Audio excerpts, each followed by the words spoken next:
जो सपने में भी पराये पुरुष के बारे में ना सोचे, केवल अपने पति को तन से मन से समर्पित भाव से परमेश्वर माने, वही नारी पतिव्रता है।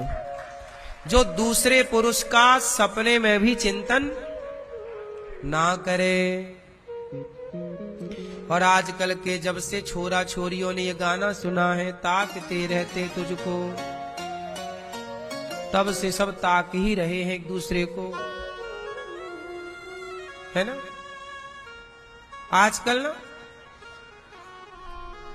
आजकल मैया आप तो देखो समाज में रहती हो, हर मोहल्ले और हर गली में आजकल ये सुनने को मिलता है कि फलाने की पत्नी फलाने से सेट है,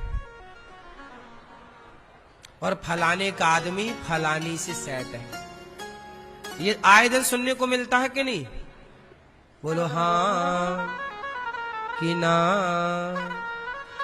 आपके गली मोहल्ले रिश्तेदार परिवार में कोई दो चार केस ऐसे आपने सुने होंगे, बात सही है।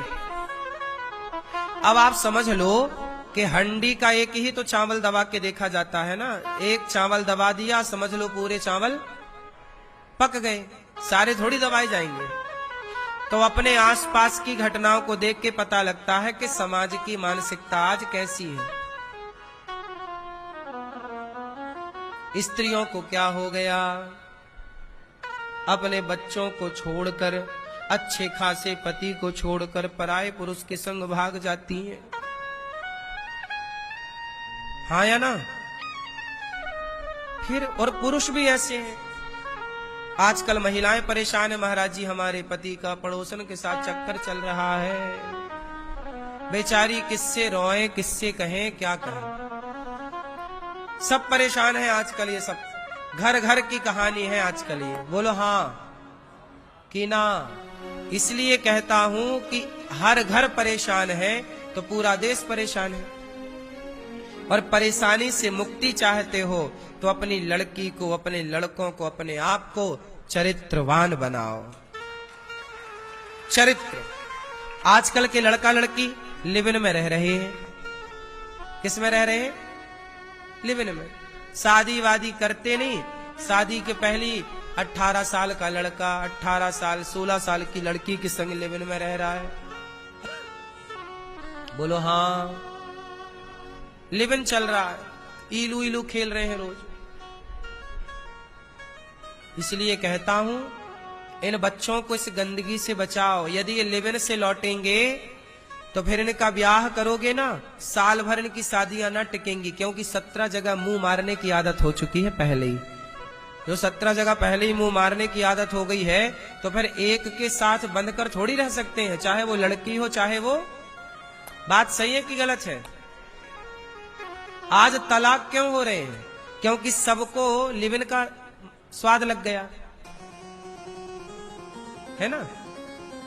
खुला सांड की तरह घूम रहे हैं और फिर बांधा जाए तो खूंटा तोड़ रहे हैं। यही चल रहा है। इसलिए कहता हूं अपनी पीढ़ी को बिगड़ने से बचा लो। आजादी बताओ आप में से कितने लोगों को आजादी चाहिए? कितने लोग आजाद होना चाहते हैं? हाथ उठाओ। परिवार के बंधन से आजादी, संस्कारों से आजादी। कितने लोग आजाद रहना चाहते हैं? हमें कोई रोके ना, हमें कोई टोके ना, हमें कोई कुछ बोले ना। किस किस को आजाद होना है? हमें कोई ना कुछ बोले ना, माँ कुछ कहे ना, बाप कहे ना, रिश्तेदार कहे, हम जो करें हम करते रहें। आजकल के लड़का लड़की क्या चाहते हैं? स्वतंत्रता। हमें आप कुछ मत कहो, हम जो कर रहे हैं हमें करने दो।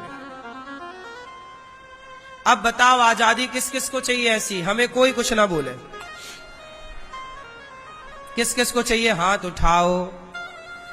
तुम्हें आजादी चाहिए? चलो बैठ जाओ। सुनो, आजकल के छोरा छोरियों को क्या चाहिए? जोर से क्या चाहिए? आजादी। अब आप बताओ कि आजादी चाहिए तो राम और रावण दोनों में कौन आजाद था? राम आजाद थे कि रावण आजाद था? कौन आजाद थे? राम आजाद नहीं थे। राम तो मर्यादा के बंधन में बंधे थे, संस्कारों में बंधे थे। रावण आजाद था, जो मन करे वो करता, जिसका मन करे उसको उठा कर ले आता, चुरा लाता। रावण आजाद था, राम जी आजाद। सीता मैया और सूपनखा दोनों में कौन आजाद है? हैं? सीता मैया आजाद हैं। सीता मैया संस्कारों के और मर्यादा के बंधन में बंधी है, जबकि सूपनखा आजाद है। जहां मन करता है वहां चली जाती है, जिसको मन आए उसको आई लव यू कह देती है। सूपनखा आजाद है। तो जो लोग आजाद होना चाहते हैं, यदि स्त्री आजाद हो गई तो वो सूपनखा हो जाएगी, पुरुष आजाद हो गया तो वो रावण हो जाएगा। इसलिए आजादी अच्छी नहीं है साहब, मर्यादा में रहना अच्छा है। हम बंधे हैं तो ही अच्छे हैं। पतंग बंधी है धागे से तो आकाश में उड़ती है। यदि पतंग धागे को काट कर अलग से जाना चाहे तो क्या पतंग का अपना कोई अस्तित्व है? पतंग को लगता है कि यह धागा मुझे ऊपर नहीं जाने दे रहा है, लेकिन आज पतंग जितने ऊपर है उस धागे के बल पर ही तो है। यदि वो धागे से बंधे ना तो क्या इतने ऊपर जाएगी? हाँ, इसलिए मन संस्कारों में बंधे रहोगे ना, बहुत ऊपर जाओगे। और ये संस्कारों का धागा तोड़ दोगे तो कितने भी ऊपर हो, पतंग की तरह हिचकोले खाते नीचे आ जाओगे। इसलिए आजादी नहीं साहब, आजाद तो सूपनखा है, रावण है। सभ्य समाज में रहने वाले लोग, अच्छे घर की बहुएं, अच्छे घर के पुरुष, अच्छे घर के लोग आजाद नहीं होते। वो अपने माँ बाप के संस्कारों में बंधे होते हैं, वो अपने माँ बाप के वचनों में बंधे होते हैं। अनिरुद्धाचार्य कोई आजाद है? मैं बिल्कुल आजाद नहीं हूं। मुझे धर्म के हिसाब से चलना है, आप लोगों की प्रसन्नता के लिए चलना है। मेरी अपनी कोई जिंदगी नहीं है। मेरे को अपने लिए सोचने का टाइम नहीं है, ना अपने लिए कुछ करने का टाइम है। सवेरे जागते से रात्रि के सोते तक आप सबकी सेवा करता हूं। स्वतंत्र होता तो क्या जरूरत थी मैं भी शराब पीता। आज हमारी उम्र के लड़के मैया क्या शराब नहीं पी रहे? हमारी उम्र 34 साल है, रनिंग 34।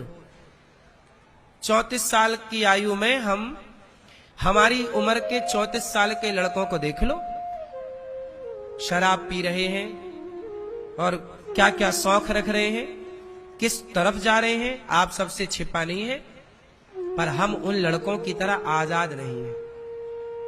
हम एक संस्कारों में, एक मर्यादा में बंधे हुए हैं। आजादी तो वो है ना, आजाद लड़के तो अपने मां को भी घर से निकाल दे रहे चल, लेकिन हम आजाद नहीं है ना। गौरी गोपाल में कोई वृद्ध मां आती है तो जिस उम्र में आज के लड़का पिता से पैसे मांग मांग कर गाड़ी खरीद रहे हैं और अपने शौक पूरे कर रहे हैं, उसी उम्र का आपका ये भाई अनिरुद्धाचार्य 290 वृद्ध माओं की सेवा कर रहा है। 150 बच्चे गौरी गोपाल गुरुकुल में पढ़ रहे हैं। यदि मेरे प्रयास करने से कोई पढ़ लिख जाए तो बुराई क्या है? मैं आजाद होता तो समाज के लिए क्यों? अच्छा बताओ, ये दास अनिरुद्ध किसके लिए कर रहा है और किसके लिए सोच रहा है? आरोप लगा देना बड़ा सरल है। आप लगा दीजिए आरोप कुछ भी हम पर, हमें कुछ भी कह दीजिए, कहना ही तो है, कोई पैसे थोड़ी आपके खर्च होंगे। आप कोई भी आरोप हम पर लगा दीजिए, आप हमें ढोंगी कह दीजिए, पाखंडी कह दीजिए, चोर कह दीजिए, कुछ भी कह सकते हैं आप। लेकिन मैं अपनी उम्र के लड़कों को, अपनी उम्र के लोगों को देखता हूं तो वो अपना पेट भरने के लिए जूझ रहे हैं, लेकिन मैंने किसी की चोरी किए बिना, मैंने किसी के घर में डाका डाले बिना, मैंने किसी के जेब में हाथ डाले बिना आज गौरी गोपाल में पूरी दुनिया की सबसे बड़ी रसोइयों में एक रसोई गौरी गोपाल जी की रसोई चल रही है। कोई भी आओ 30 से 40 हजार लोग नित्य प्रसाद पाते हैं। आश्चर्य नहीं लगता आपको कि 30 से 40 हजार लोग जहां नित्य प्रसाद पाए निःशुल्क भरपेट, तो काम नहीं हो रहा गौरी गोपाल में? यही तो काम है ना, यही तो नर सेवा है, समाज की सेवा है ये मेरी मां। और देखिए, इस सेवा के लिए मैंने चोरी नहीं की, ईमानदारी से यहां बैठकर आपसे कहता हूं कि आप सहयोग करने के योग्य हो तो सहयोग करना, नहीं हो तो आशीर्वाद देना बस। बताओ, मैंने आपसे कोई जबरदस्ती की कि आपको देना ही पड़ेगा? बताओ, आप में से किसी से मैंने जबरदस्ती की? आपका मन है तो 10 रुपए दो, नहीं है तो केवल आशीर्वाद दो। सोचिए, गौरी गोपाल में जितने लोग आते हैं, हजारों लोग यहाँ रोज आते हैं, पर किसी से फोर्स नहीं किया जाता कि तुम 1 रुपए यहाँ चढ़ाओ। नहीं, 1 रुपए दो नहीं, तुम्हें मन हो तो दो, नहीं है बिल्कुल मत दो। प्रसाद पाओ, आनंद से रहो।